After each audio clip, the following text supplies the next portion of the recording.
Hi everyone, it's Jerry. This is Game 6 from the 2014 World Chess Championship match between Magnus Carlsen and Viswanathan Anand. Going into this round, both players remain level at 2.5 points each, and Carlsen with the white pieces in this one, he opened with e4. So far in this match, it's been an e4 versus d4 battle. Every white game by Carlsen, he's played e4, and every white game by Anand, he's played d4. So we follow game 4, once again seeing the Sicilian defense. We follow game 4 all the way up to just move 2. This is where things are different. In game 4, we saw g3, but in this game 6, we now have d4 entering the open Sicilian. C takes d, knight takes d, a6, Sicilian con. To be a bit more exact, the Maraxi bind with c4. Forming a grip over d5, watching also over this potential b5 advance. Both pawn breaks are watched over with this pawn here. That pawn is pushed up before the knight plays into c3. Knight f6, knight c3, black pins. This is threat. It's defended. Don't blink. Before you know it, before we reach even move 10, the queens are gone. This king being uncastled is no issue. He'll find a perfect home on c7, and black is in a position to maybe destroy this queenside structure, and this threat is still, well, it's back on in the position. White needs to do something about that. Moving forward with e5.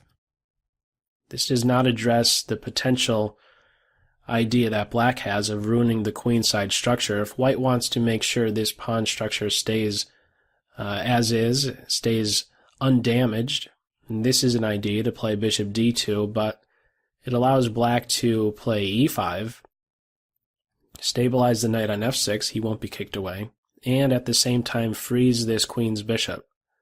The queen bishop can play to e6. This is a nice home. e5 interferes with this idea at the risk of having this be a serious issue, a structural defect.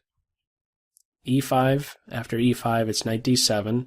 Knight e4 seems pretty appealing to pile up on the pinned piece, but there's a way out of it by playing a3. Bishop takes. Black is wise not to go further and go for a pawn grab. After a4, he runs the risk of getting trapped.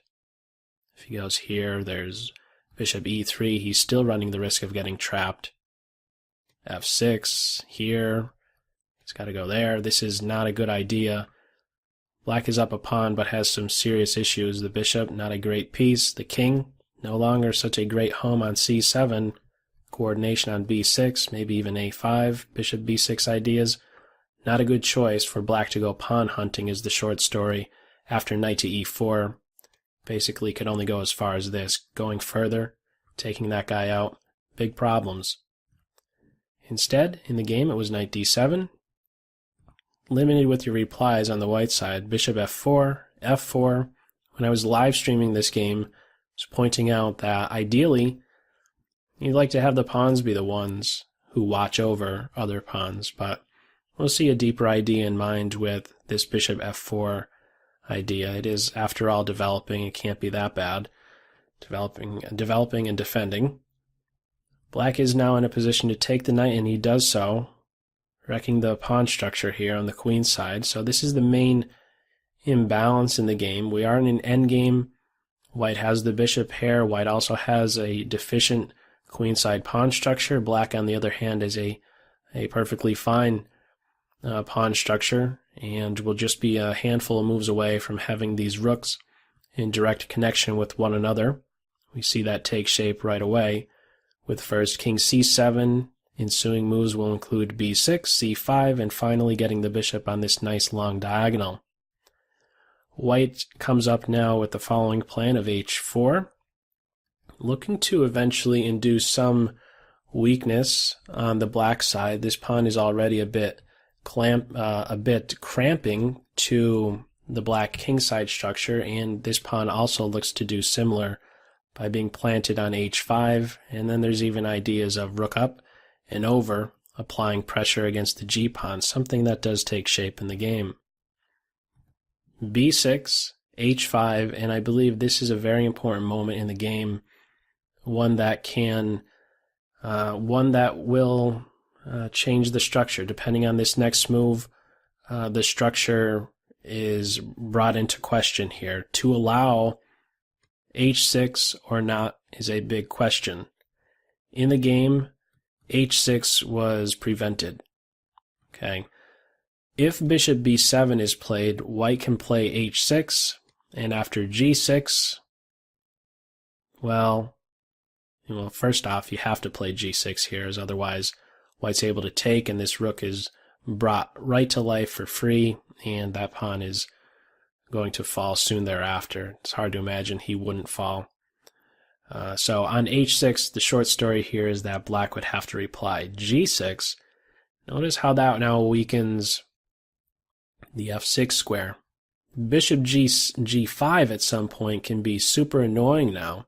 This could turn out to be a very reliable home on g5, where he watches over d8, and then it's hard to imagine how these black rooks would become active for as long as the bishop is camping out on the g5 square. This was an alternative for black. Still, even though you would give up the dark squares to allow this advance, as in some ensuing moves here after bishop b7, if black was to allow this h6 g5, notice how there is, after let's say castles, there's this interesting idea of playing rook g8, g5, and having the knight come back here to f8 into even g6 or f4. This is an interesting regrouping that black could have maybe gone for, but we didn't have this structural shift on the king side of the board with g5. By the way, you can't play bishop g5 right now, preventing g5, because you would be dropping this pawn. So g5 is now going to be coming with tempo. On bishop d3, there's c5, f3 to blunt this diagonal, and again, there's this idea of knight to f8 with g5. Notice how the knight would be conveniently defending against h7. This is something I overlooked during the game. I was pointing out that playing something like g5, well, that would be very weakening. How do you defend the pawn on h7? But having this knight retreat, having the knight jump into g6 was an interesting idea that black could have maybe gone with. We didn't enter that particular structure, but I wanted to devote some attention to it because it's really going to give direction to the rest of the game. Once we have this structure in play, after black plays on this move 14, h6, there's now going to be a lot of pressure placed on the g-pawn, and black will have to be very quick to react to that pressure. Following up, we have white castle, bishop b7, rook d3. So the idea is revealed. A rook up and over to put pressure on g7. Rook a to g8 eventually comes after c5. Rook g3, rook a to g8. It's important to go with that rook, by the way.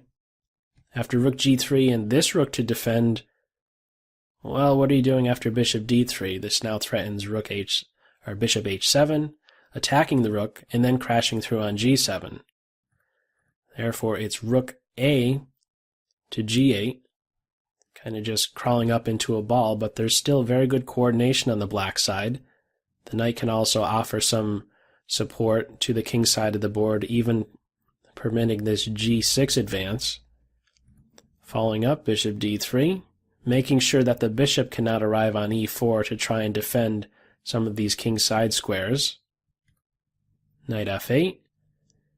And now bishop to e3. It's important that black is very accurate here, making one passing move just to highlight some stuff here. If bishop c6, notice how after rook h4, knight f8, rook here, what are you doing to defend that pawn? You're not doing anything. You're going to drop him. g6, we're just taking a bunch of times on this square, and at the end of it, white is up a pawn and is looking to pick up another. Black has to be very timely, is what I'm getting at. Knight f8, and now on the move rook h4, black will be able to play g5. h takes g, knight takes g, bishop takes, rook takes,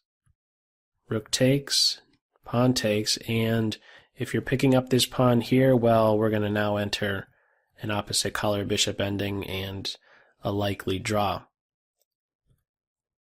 Rook h4 is not the best choice here. Instead, bishop e3 was decided on, anticipating an eventual g5, and after this capture and the knight recapture, at least the knight from g6 will not be landing on that square with tempo against the bishop.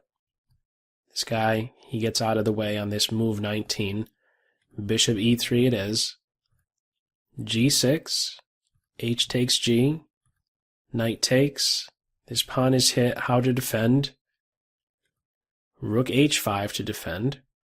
This pawn has a lot of pressure on it, but black keeps pressure on the e5 pawn as well. Going in for this capture, rook takes h6. There's an immediate knight takes e5. He's even looking to capture that bishop with check. He has pressure on c4 as well. Can't grab that pawn so easily on h6. Rook h5 instead. Defends e5. And from this point on, we have a lot of maneuvering, both sides still trying to come up with something to make progress. These guys look like they're not very active, and well, they aren't. It's tough to improve on the black side, but really how much further progress can white make in this position? We have a little bit of shuffling that goes on. First, bishop to c2. I'd like to point out a tactic here. If for some reason f3, the move f3 is played and this rook is unprotected, there are these tactical ideas present for black where he can take on e5, and on rook takes rook there's this in-between move of knight takes bishop. I'm not saying that this is best in any way to take right now, but I just wanted to highlight that this move knight takes e5 is available as soon as this rook is unprotected. Not the case right here. In the game we have bishop c2, king b7, just some slight improvements here. These last two moves, the bishop gets out of the way of these sort of tactics. The king gets to b7, stays clear of some potential pin. There might be some cases where when the knight takes on e5, he could end up in a pin. Well, that's no longer the case with the king off of that dark square. Following up, we have rook g4.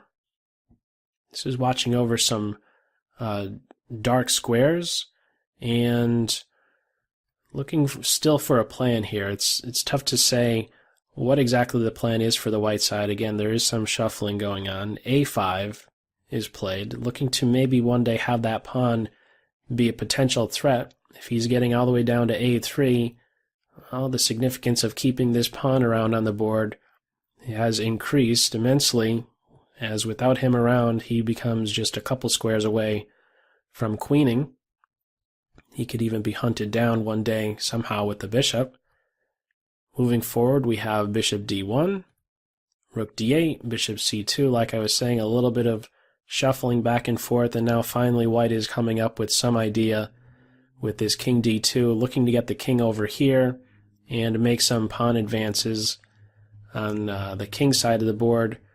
Maybe play king e2, f3, rook g3, rook h3, maybe get this structure in other words, an f3 and g4 structure, having the king on e2 to watch over what would be a base point on this f3 and g3 pawn structure. The king would like to be on that square. After king to d2, this was a serious blunder. How serious exactly? Well, in this position, it's certainly white who's the side who has pressure on black, right? We can see that because of the pressure, well, the defensive nature of the black pieces and the pressure that white has. Black is in a defensive position, white is in an aggressive position and trying to hold here. After king to d2, however, there's now, this was a big oversight. Black is in a position to now take advantage of this unprotected rook, something I was highlighting earlier when the rook was on g3. I was pointing out how there would be a tactic after f3 due to a knight takes on this square and then capturing on d3 with check. Well, that check move, that taking on e5 and grabbing the bishop with check, is not there. That exact line is not there, but there still is a similar tactic available for black. In this position, black could play knight takes e5, but didn't. Instead playing a4. This move, king d2, took about just 1 minute to play, and the reply, a4, took about just 1 minute. This move, however, this is an important point in the game, move 26, certainly has everyone's attention in this 2014 World Chess Championship match. Move 26 of Game 6 is a big one. King d2, this was a mistake, and black did not capitalize on it. Knight takes e5 was available. This rook is unprotected, and on rook takes rook, let me point out, on this move here, you're dropping the rook. And so on rook takes rook, we don't immediately recapture, but instead sweep in to grab a pawn with check.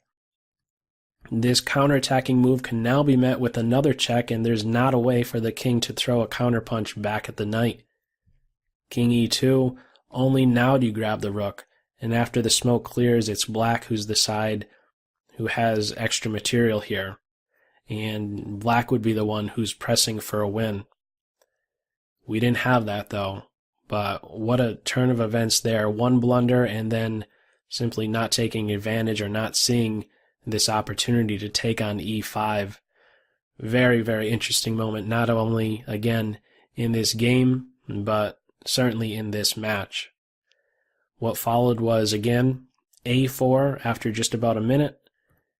King e2, so now there's no longer that tactic available. Following up, we have a3, f3, rook d8, king e1. This is a tough one for me to really wrap my head around. I'm thinking it's to stay clear of some knight check. I'm not completely sure what the main idea is behind having king to e1. It's certainly, in many lines, staying out of any harm's way by the bishop. There won't be any bishop check. In this position here, there won't be any. In some lines, a knight check. Not exactly sure, to be honest. Following up, rook d7, bishop c1. This pawn has some pressure on it. Black is there to defend. Initially, I thought to myself, why exactly go forward with defending this pawn directly? Because isn't it defended indirectly, like just making a passing move? If this is captured now, isn't rook a8 a fine move? And it would be, but there's an additional idea behind putting the rook on a8 at this moment right here. It's not just to defend the pawn directly, but black has this idea of now jumping into the a4 square, trying to eliminate this light square bishop, and then maybe enter the white position on the white squares in some way. For example, if white is going in for this type of capture, maybe there's a way for black to enter on these light squares by way of bishop to a4, or, well, more directly, he could do stuff like this, double rooks, and look at that d1 square.